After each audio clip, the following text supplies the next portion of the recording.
Box office దగ్గర సంక్రాంతికి చివరి సినిమా వచ్చేసింది. విక్టరీ వెంకటేష్, అనిల్ రావిపూడిలా సంక్రాంతికి వస్తున్న వరల్డ్ వైడ్ గా గ్రాండ్ రిలీజ్ ను సొంతం చేసుకుంది. సినిమా మీద ఆల్రెడీ ఫుల్ బజ్ ఉండగా ఇప్పుడు ఆడియన్స్ ముందుకు వచ్చిన తర్వాత సినిమా ఎలా ఉంది, ఎంతవరకు ఆకట్టుకుంది లాంటి విశేషాలను తెలుసుకుందాం పదండి. ముందుగా స్టోరీ పాయింట్ విషయానికి వస్తే, ఎక్స్ పోలీస్ అయిన హీరో ఊర్లో తన ఫ్యామిలీతో కలిసి హ్యాపీగా ఉంటాడు. ఈ క్రమంలో తన ఎక్స్ లవర్ అయిన సాక్షి చౌదరి ఒక సీరియస్ కేసును సాల్వ్ చేయడానికి హీరో హెల్ప్ అడుగుతుంది. వీళ్ళ గురించి తెలిసిన హీరో వైఫ్ నేను ఈ మిషన్ లో జాయిన్ అవుతాను అంటుంది.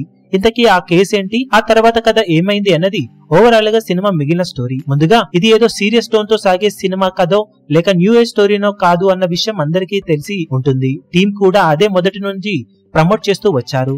కథ పరంగా మరీ అద్భుతాలు ఏమీ ఊహించడం లేదు, కానీ నార్మల్ స్టోరీ పాయింట్ తో తెరకెక్కిన సినిమాను Anil Ravipudi mark comedy scenes తో out and out start to finish చాలా చోట్ల కామెడీ సీన్స్ వర్కౌట్ అయ్యేలా చేసుకుని ఎక్కడా బోర్ ఫీల్ అవ్వకుండా పర్ఫెక్ట్ టైం పాస్ మూవీగా తెరకెక్కించాడు అనిల్ రావిపూడి. ఒక సెక్షన్ ఆఫ్ ఆడియన్స్ కి ఇది కొంచెం క్రింజ్ కామెడీలా అనిపించినా కూడా మిడిల్ ఏజ్ అలాగే ఫ్యామిలీ ఆడియన్స్ కి సినిమా బాగా కనెక్ట్ అవుతుంది.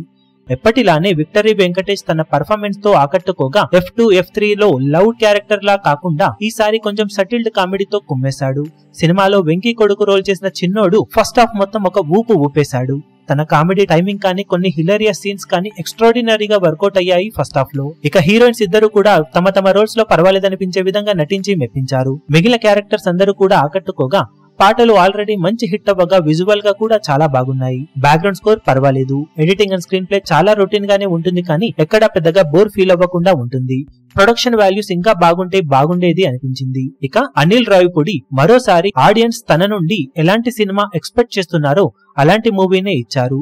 స్టోరీ సింపుల్ అయినా కానీ కామెడీ సీన్స్ తో ఎంత వీలైతే అంత జనాలను నవ్వించడానికి కొన్ని హిలేరియస్ సీన్స్ ను రాసుకున్నాడు ఫస్ట్ హాఫ్ లో. ఫస్ట్ హాఫ్ చాలా బాగా వర్కౌట్ అవ్వడంతో ఎక్కడా కూడా బోర్ అవ్వకుండా టకా ఫస్ట్ హాఫ్ కంప్లీట్ అవుతుంది. ఇక సెకండ్ హాఫ్ లో కొంచెం కథ సీరియస్ టర్న్ తీసుకోవాల్సిన అవసరం రావడంతో కామెడీకి కొన్ని చోట్ల స్కోప్ దొరకలేదు. కానీ మొత్తం మీద ఫస్ట్ హాఫ్ హిలేరియస్ లెవెల్లో సెకండ్ హాఫ్ కూడా ఉంటే సినిమా రేంజ్ మరో లెవెల్లో ఉండేది. ఓవరాల్ గా ఫస్ట్ హాఫ్ హిలేరియస్ గా అనిపించగా సెకండ్ హాఫ్ పర్వాలేదు బాగుంది అనిపించే విధంగా ఉంటుంది. ఓవరాల్ గా విక్టరీ వెంకటేష్, అనిల్ రావిపూడిల కాంబినేషన్ లో తెరకెక్కిన F2, F3 సినిమాలతో కంపేర్ చేస్తే F3 కన్నా చాలా బెటర్ గా F2 కు ఆల్మోస్ట్ ఈక్వల్ అనిపించే రేంజ్ లో సంక్రాంతికి వస్తున్న సినిమా ఉందని చెప్పవచ్చు.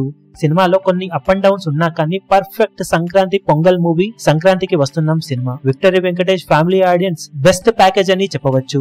దాంతో ఈ సంక్రాంతికి ఆడియన్స్ అందరూ ఫ్యామిలీతో ఈజీగా ఎంజాయ్ చేసే విధంగా ఉంటుంది ఈ సినిమా. అన్ని పరిగణలోకి సినిమాకు మేమిస్తున్న rating 3 stars out of 5 stars. మీరు సినిమా చూసినట్లయితే మీకు సినిమా ఎలా అనిపించిందో కింద కమెంట్ సెక్షన్ లో చెప్పండి. ఈ వీడియో మీకు నచ్చినట్లయితే లైక్ చేయండి, షేర్ చేయండి, ఛానల్ ను సబ్స్క్రైబ్ చేయడం మాత్రం మరవకండి. ఏ చిన్న అప్డేట్ ను మిస్ అవ్వకూడదు అనుకుంటే బెల్ ఐకాన్ ను ప్రెస్ చేయండి.